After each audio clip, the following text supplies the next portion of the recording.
This is the process we go through for every individual part of a canopy or tray build. So for this particular part, we have a canopy door. Each part is exported from our CAD software into a library where we can then select the parts required. It then comes into a software that we call offline processing, and this software is what we use to generate the G code required to tell the CNC press where and what to bend and the angle to bend. So we first off have to start by telling the software our material.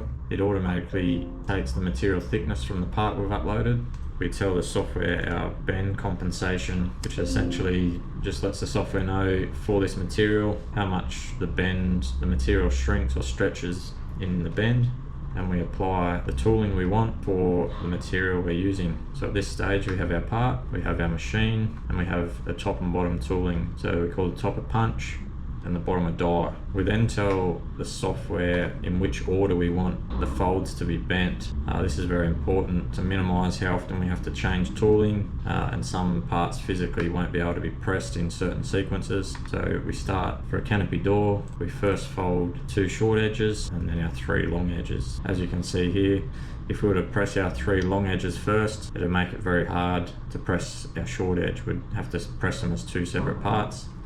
But because we pressed them first, back when it was a flat sheet, we're able to press both those folds all in one press. We then take it into a simulation model where we can run it through its processes and check that we don't have any interference or that the machine's not hitting on anything. We can also check our CNC controlled backstops to make sure they are positioned correctly, and we can run the machine through each press, which will show us exactly the movements of the press and the movements of the part.